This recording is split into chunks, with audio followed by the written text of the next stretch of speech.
Hello students, तो आज हम बात करेंगे क्लास 6 अध्याय 4, जिस अध्याय का नाम है क्या बताती हैं हमें किताबें और खबरें।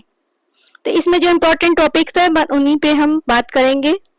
वेद 4 हैं, ऋग्वेद, सामवेद, यजुर्वेद और अथर्ववेद। सबसे पुराना वेद है ऋग्वेद, जिसकी रचना लगभग 3500 साल पहले हुई। ऋग्वेद में 1000 से ज्यादा प्रार्थनाएं हैं, जिन्हें सूक्त कहा जाता है। सूक्त का मतलब है अच्छी तरह से बोला गया। ये विभिन्न देवी देवताओं की स्तुति में रचे गए हैं। इनमें से 3 देवता बहुत महत्वपूर्ण हैं: अग्नि, इंद्र और सोम। अग्नि आग के देवता, इंद्र युद्ध के देवता और सोम एक पौधा है जिसे एक खास पेय बनाया जाता था। वैदिक प्रार्थनाओं की रचना ऋषियों ने की थी। आचार्य विद्यार्थियों को इन्हें अक्षरों, शब्दों और वाक्यों में बांटकर सस्वर पाठ द्वारा कंठस्थ करवाते थे। अधिकांश सूक्तों के रचयिता सीखने और सिखाने वाले पुरुष थे। कुछ प्रार्थनाओं की रचना महिलाओं ने भी की थी। ऋग्वेद की भाषा प्राक संस्कृत या वैदिक संस्कृत कहलाती है। ये भी क्वेश्चन आ सकता है कि ऋग्वेद की भाषा क्या थी। तो ऋग्वेद की भाषा प्राक संस्कृत या वैदिक संस्कृत थे। तो हम बात करते हैं संस्कृत और अन्य भाषाओं के बारे में। संस्कृत भाषा भारोपीय, भारत यूरोपीय भाषा परिवार का हिस्सा है।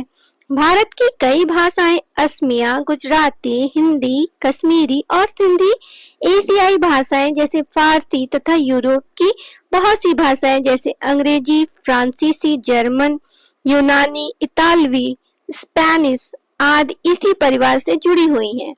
उन्हें एक भाषा परिवार इसलिए कहा जाता है क्योंकि आरंभ में उनमें कई शब्द एक जैसे थे। उदाहरण के लिए मातृ संस्कृत भाषा का शब्द है, माँ हिंदी भाषा का और मदर अंग्रेजी भाषा का शब्द है। उपमहाद्वीप में दूसरे भाषा परिवारों की भी भाषाएं बोली जाती हैं। उदाहरण के लिए पूर्वोत्तर प्रदेशों में तिब्बत वर्मा परिवार की भाषाएं बोली जाती हैं।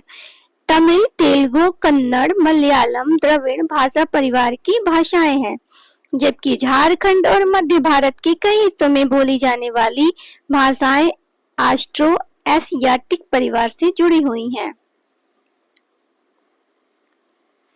इतिहासकार ऋग्वेद का अध्ययन कैसे करते थे? इतिहासकार पुरातत्ववेत्ताओं की तरह ही अतीत के बारे में जानकारी इकट्ठा करते थे, लेकिन भौतिक अवशेषों के अलावा वे लिखित स्रोतों का भी उपयोग करते हैं। ऋग्वेद के कुछ सूक्त वार्तालाप के रूप में हैं, जिसे ये नीचे आप देख सकते हैं, जिसे नीचे ये दिया गया है। ये विश्वामित्र और नदियों के बारे में ऋग्वेद में कैसे बातें की गई हैं, ये इसके बारे में बताया गया है। तो ये इतना इम्पोर्टेंट नहीं है, तो इसके बारे में बात नहीं करेंगे। मवेशी, घोड़े और रथ। ऋग्वेद में मवेशियों, बच्चों, खासकर पुत्रों और घोड़ों की प्राप्ति के लिए अनेक प्रार्थनाएं हैं। घोड़ों की लड़ाई में रथ खींचने के काम में लाया जाता था। इन लड़ाइयों में मवेशी जीतकर लाए जाते थे। लड़ाइयां वैसे जमीन के लिए भी लड़ी जाती थी, जहां अच्छे चारागाह हो या जहां पर जौ जैसी जल्दी तैयार हो जाने वाली फसलों को उपजाया जा सकता हो। कुछ लड़ाइयां पानी के स्रोतों और लोगों को बंदी बनाने के लिए भी लड़ी जाती थी। युद्ध में जीते गए धन का कुछ भाग सरदार लेते थे और कुछ हिस्सा पुरोहित को दिया जाता था। शेष धन आम लोगों में बांट दिया जाता था। कुछ धन यज्ञ करने के लिए भी प्रयुक्त होता था। यज्ञ की आग में आहुति दी जाती थी। ये आहुतियां देवी देवताओं को दी जाती थी। घी, अनाज और कभी-कभी जानवरों को भी आहुति दी जाती थी। अधिकांश पुरुष इन युद्धों में भाग लेते थे। कोई स्थायी सेना नहीं होती थी, लेकिन लोग सभाओं में मिलते जुलते थे और युद्ध व शांति के विषय में सलाह मशविरा करते थे। वहां ये ऐसे लोगों को अपना सरदार चुनते थे जो बहादुर और कुशल योद्धा थे। लोगों की विशेषता बताने वाले शब्द। लोगों का वर्गीकरण काम, भाषा, परिवार या समुदाय, निवास स्थान या सांस्कृतिक परंपरा के आधार पर किया जाता रहा है। ऋग्वेद में लोगों की विशेषता बताने वाले कुछ शब्द को देखो। ऐसे 2 समूह हैं जिनका वर्गीकरण काम के आधार पर किया गया है। पुरोहित, जिन्हें कभी कभी ब्राह्मण कहा जाता था, तरह तरह के यज्ञ और अनुष्ठान करते थे। दूसरे लोग थे राजा। ये राजा वैसे नहीं थे जिनके बारे में तुम बाद में पढ़ोगे। ये ना तो बड़ी राजधानियों और महलों में रहते थे, ना इनके पास कोई सेना थी, ना ही ये कर वसूलते थे। प्राय राजा की मृत्यु के बाद उसका बेटा अपने आप ही शासक नहीं बन जाता था। जनता या पूरे समुदाय के लिए दो शब्दों का इस्तेमाल होता था। एक था जन, जिसका प्रयोग हिंदी व अन्य भाषाओं में आज भी होता है। दूसरा था वैश्य, जिससे वैश्य शब्द निकलता है। इस विषय पर तुम अध्याय 5 में विस्तार से पढ़ोगे। ऋग्वेद में विष और जनों के नाम मिलते हैं। ये भी इम्पोर्टेंट है, ऋग्वेद में विष और जनों के नाम मिलते हैं, इसलिए हमें पुरुजन या विष, भरत जन या विष, यदुजन या विष जैसे कई उल्लेख मिलते हैं। जिन लोगों ने इन प्रार्थनाओं की रचना की वे कभी कभी खुद को आर्य कहते थे तथा अपने विरोधियों को दास या दस्यु कहते थे। दस्यु वे लोग थे जो यज्ञ नहीं करते थे और शायद दूसरी भाषाएं बोलते थे। बाद के समय में दास स्त्रीलिंग दासी शब्द का मतलब गुलाम हो गया। दास वे स्त्री और पुरुष होते थे जिन्हें युद्ध में बंदी बनाया जाता था। उन्हें उनके मालिक की जायदाद माना जाता था। जो भी काम मालिक चाहते थे उन्हें वह सब करना पड़ता था। जिस युग में उपमहाद्वीप के उत्तर पश्चिम में ऋग्वेद की रचना हो रही थी, उसी समय दूसरी जगहों पर एक अलग तरह का विकास हो रहा था। खामोश प्रहरी, कहानी महापाषाणों की, ये भी इम्पोर्टेंट है। ये शिलाखंड महापाषाण, महा मतलब बड़ा, पाषाण मतलब पत्थर, नाम से जाने जाते थे। ये पत्थर दफन करने की जगह पर लोगों द्वारा बड़े करीने से लगाए गए थे।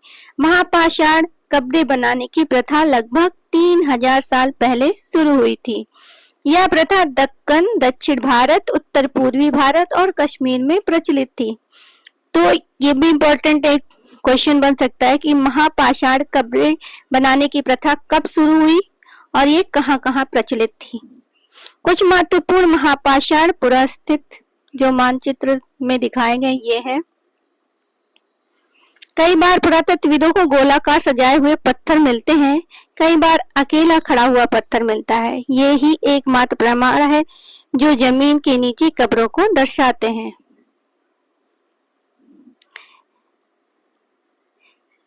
इन सब कब्रों में कुछ समानताएं हैं। समानता, मृतकों को खास किस्म के मिट्टी के बर्तनों के साथ दफनाया जाता था, जिन्हें काले लाल मिट्टी के बर्तनों, ब्लैक एंड रेड वेयर के नाम से जाना जाता था। इनके साथ ही मिले हैं लोहे के औजार, हथियार, घोड़ों के कंकाल, सामान तथा पत्थर और सोने के गहने। ये है कुछ पुरातत्व सामान। लोगों को की सामाजिक असमानताओं के बारे में पता करना। पुरातत्वविद यह मानते हैं कि कंकाल के साथ पाई गई चीजें मरे हुए व्यक्ति की ही रही होंगी। कभी कभी एक कब्र की तुलना में दूसरी कब्र में ज्यादा चीजें मिलती हैं। यहाँ एक व्यक्ति की कब्र में 33 सोने के मनके और शंख पाए गए हैं। दूसरे कंकालों के पास सिर्फ कुछ मिट्टी के बर्तन ही पाए गए हैं। यह दफनाए गए लोगों की सामाजिक स्थिति में भिन्नता को दर्शाता है। कुछ लोग अमीर थे तो कुछ लोग गरीब, कुछ लोग सरदार थे तो कुछ दूसरे के अनुयायी। क्या कुछ कब्रगाहें खास परिवारों के लिए भी थी? कभी कभी महापाषाणों में एक से अधिक कंकाल मिले हैं। वे यह दर्शाते हैं कि शायद एक ही परिवार के लोगों को एक ही स्थान पर अलग अलग समय पर दफनाया गया था। बाद में मरने वाले लोगों को पोर्ट होल के रास्ते कब्रों में लाकर दफनाया जाता था। ऐसे स्थान पर गोलाकार लगाए गए पत्थर या चट्टान चिन्हों का काम करते थे, जहां लोग आवश्यकता अनुसार शवों को दफनाने दोबारा आ सकते थे। इनाम गांव के एक विशिष्ट व्यक्ति की कब्र के बारे में बताया गया है। यह भीमा की सहायक नदी घोड़े के किनारे की एक जगह है। इस जगह पर 3600 से 2700 साल पहले लोग रहते थे। यहाँ वयस्क लोगों को प्रायः गड्ढे में सीधा लेटाकर दफनाया जाता था।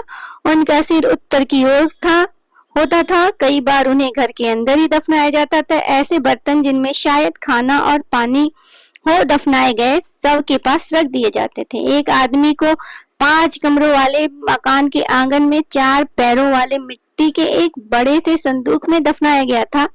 बस्ती के बीच में बसा यह घर गांव के सबसे बड़े घरों में एक था। इस घर में एक अनाज का गोदाम भी था। शव के पैर मुड़े हुए थे।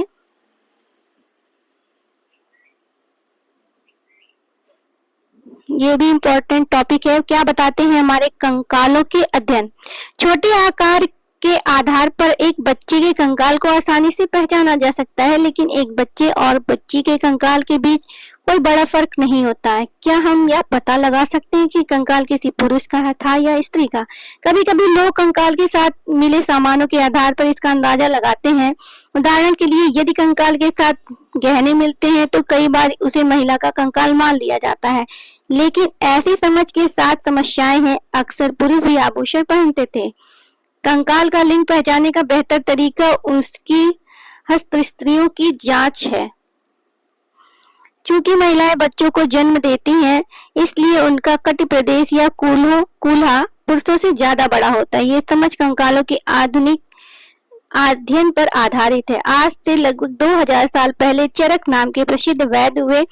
उन्होंने चिकित्सा शास्त्र पर चरक संहिता नाम की किताब लिखी। वे कहते हैं कि मनुष्य के शरीर में 360 हड्डियां होती हैं। यह आधुनिक शरीर रचना विज्ञान की 206 हड्डियों से काफी ज्यादा है। संभवतः चरक ने अपनी गिनती में दांत, हड्डियों के जोड़ और कार्टिलेज को जोड़कर यह संख्या बताई थी। इनाम गांव के लोगों के काम धंधे। इनाम गांव के लोग क्या करते थे? इनाम गांव में पुरातत्वविदों को गेहूं, जौ, चावल, दाल, बाजरा, मटर और तिल के बीज मिले हैं। कई जानवरों की हड्डियां भी मिली हैं। कई हड्डियों पर काटने के निशान से यह अंदाजा होता है कि लोग इन्हें खाते होंगे। गाय, बैल, भैंस, बकरी, भेड़, कुत्ता, घोड़ा, गधा, सुअर, सांभर, चितकबरा, हिरन, कृष्ण मृग,